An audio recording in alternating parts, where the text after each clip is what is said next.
संघ लोक सेवा आयोग की परीक्षा देश की सबसे प्रतिष्ठित और शायद सबसे कठिन परीक्षा है। इसके लिए जीवन और समाज के बहुत सारे क्षेत्रों का ठोस ज्ञान अपेक्षित होता है। इसकी प्रारंभिक परीक्षा उत्तीर्ण करना भी तब आसान काम न था। प्रारंभिक परीक्षा के लिए एक वैकल्पिक विषय लेना होता था जिसका गहन अध्ययन किए बिना आपका काम चलने वाला नहीं। दूसरे विषय के रूप में सामान्य अध्ययन का पेपर होता था। इस पेपर का विस्तार आश्चर्यचकित कर देने वाला था। ये दोनों पेपर मिलकर किसी को भी बहुत अधिक मेहनत करने को विवश कर देते हैं। शायद इसीलिए एक कहावत है, everything under the sky is the syllabus of IAS. इसलिए आईएएस की प्रारंभिक परीक्षा उत्तीर्ण करना भी प्रशंसनीय कार्य होता है। कॉलोनी में हर प्रकार के लोग हैं। जैसे वस्तुओं के कई कई प्रकार होते हैं, ठीक वैसे ही विद्यार्थियों के भी कई कई प्रकार हैं। कुछ लोग ऐसे हैं जो वास्तव में अपनी बेहतर तैयारी के लिए बहुत मेहनत करते हैं, जबकि कुछ लोग ऐसे भी हैं जो यह दिखाते हैं कि वे बहुत मेहनत कर रहे हैं, जबकि वास्तविकता यह नहीं होती। प्री परीक्षा के बाद एक दूसरे का अनुमानित स्कोर पूछना और उत्तीर्ण होने की कट ऑफ निर्धारित करना बेहद मजेदार अनुभव होता है। यद्यपि मारू की मित्र मंडली में एकमात्र पुत्तन बाबू ही ऐसे हैं जो दोनों ही कामों को अपशकुन मानते हैं। इसलिए परीक्षा देने के बाद वे ऐसी चुप्पी साध लेते हैं कि कोई चाह कर भी उनसे बात ना कर सके। कुछ लोगों का स्कोर हमेशा ही बहुत ज्यादा होता है, लेकिन उनकी परीक्षा कभी उत्तीर्ण नहीं होती। लिहाजा ऐसे लोगों के बारे में सभी जानते हैं कि ये स्वनाम धन्य अभ्यर्थी हैं। सेंसेक्स चाहे भले ही ऊपर नीचे होता रहे, लेकिन इनका स्कोर हमेशा ऊपर की ओर ही बढ़ता है। आईएएस की प्रारंभिक परीक्षा से कुछ दिन पहले कॉलोनी लगभग शांत हो जाती है। टोलियां अब भी दिखाई दे जाती हैं, लेकिन इन टोलियों में केवल परीक्षा संबंधी बातों का आदान प्रदान होता है। सामान्यतः सभी अपने अपने कमरों में अध्ययन कार्य में जुटे रहते हैं। ज्यादातर लड़के रात रात भर जागकर अध्ययन करते हैं। इसलिए कॉलोनी की गलियों में थोड़ी बहुत चहल पहल 24 घंटे रहती है। परीक्षा वाले दिन आधी से भी ज्यादा कॉलोनी खाली हो जाती है। इन लड़कों के लिए यह बहुत बड़ा दिन होता है। इस दिन का महत्व होली, दिवाली, ईद या क्रिसमस से कम नहीं होता। जिन लोगों की परीक्षा अच्छी होती है वे खुशी खुशी वापस लौटते हैं। यद्यपि इस समय तक शायद ही किसी को अपना अंतिम स्कोर पता चल पाता है। सभी प्रश्नों के ठीक ठीक जवाब तो किसी अध्यापक को भी पता नहीं होते। 2-4 दिनों में धीरे धीरे रिसर्च करके खुद लड़के या विभिन्न कोचिंग वाले अपनी अपनी उत्तर कुंजी जारी करते हैं। तब कहीं जाकर स्थिति थोड़ी थोड़ी स्पष्ट हो पाती है कि किस व्यक्ति के कितने प्रश्न सही हो सकते हैं। लेकिन हाँ, पेपर अच्छे हुए या खराब यह अनुमान तो तुरंत ही हो जाता है। एक बड़ी संख्या उन लोगों की भी होती है जिनकी स्थिति बीच वाली होती है। न स्कोर कम है न ज्यादा, अर्थात बॉर्डर लाइन वाली स्थिति होती है। जबकि ये लोग ऐसे भी हो सकते हैं जिन्होंने वास्तव में जी जान से परिश्रम किया हो। कॉलोनी में प्रत्येक वर्ष आईएएस की प्री परीक्षा के बाद ऐसे लोगों की अच्छी खासी संख्या होती है। इनमें से बहुत से लोग उत्तीर्ण भी होते हैं। यद्यपि परीक्षा वाले दिन शाम तक किसी को भी अपना अंतिम स्कोर स्पष्ट पता नहीं होता। कुछ प्रश्न तो ऐसे होते हैं कि जिनके जवाब विभिन्न कोचिंग वाले भी अलग अलग देते हैं। ऐसे प्रश्नों पर बहुतों की सफलता या असफलता टिकी होती है, लेकिन सभी लोगों को यह अवश्य पता चल जाता है कि काश यह सवाल गलत ना होता तो थोड़ी बेहतर स्थिति हो सकती थी। ऐसे सवाल जिन्हें अभ्यर्थी थोड़ी सी सावधानी से सही कर सकता था, लेकिन अब इस सवाल की वजह से उसका स्कोर थोड़ा कम पड़ सकता है।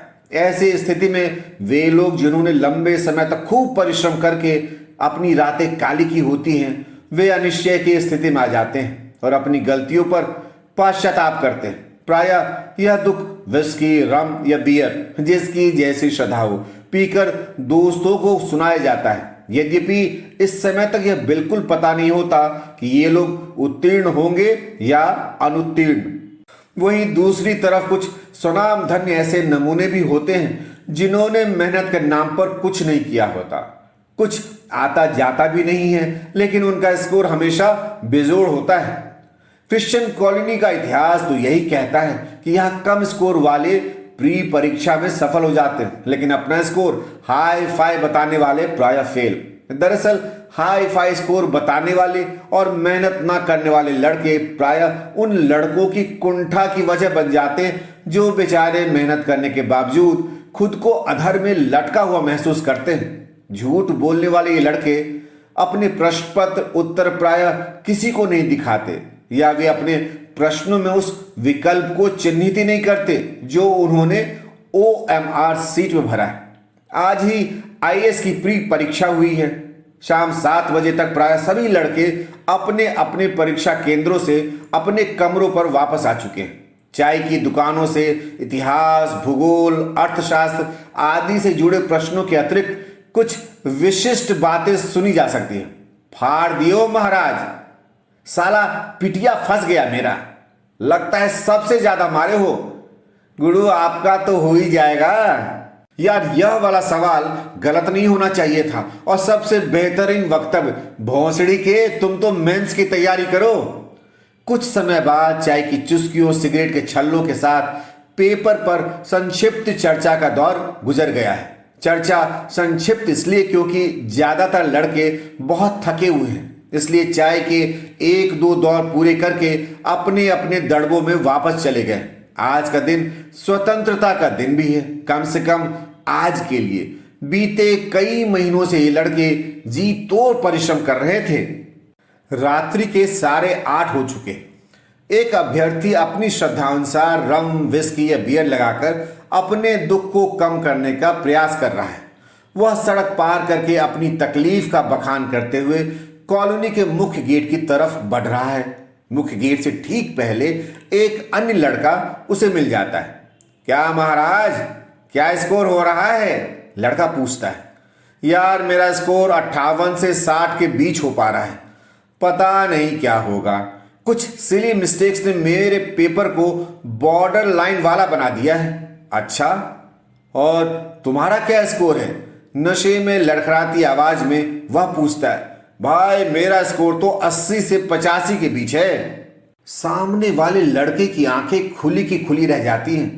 पेपर वास्तव में बहुत कठिन था। जिन लोगों का पेपर बहुत अच्छा हुआ था या जो IAS की इस परीक्षा के लिए मजबूत प्रतिभागी माने जाते थे, किसी का भी स्कोर 70 से ऊपर नहीं जा रहा था।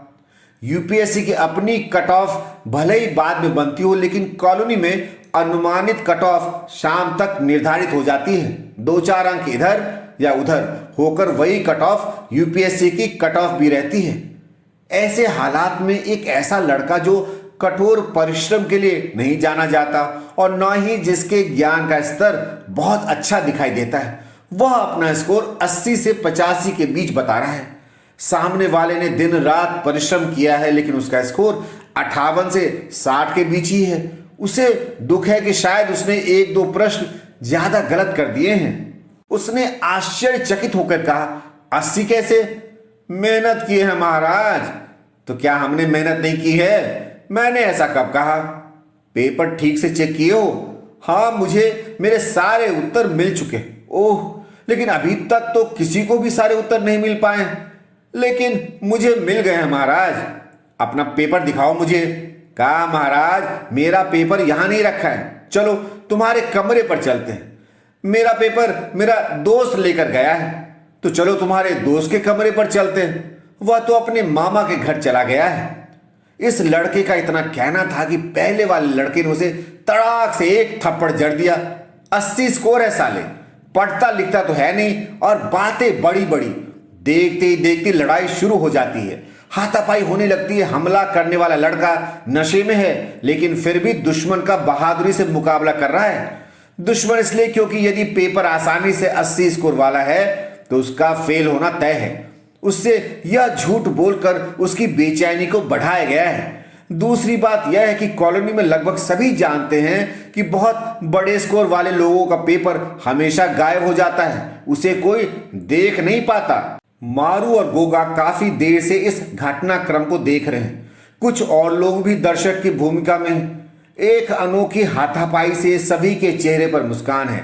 कुछ लोग तो खिलखिलाकर हंस दिए हैं, फिर भी होठों की मुस्कान छिपाते हुए दोनों लड़कों को अलग अलग किया जाता है।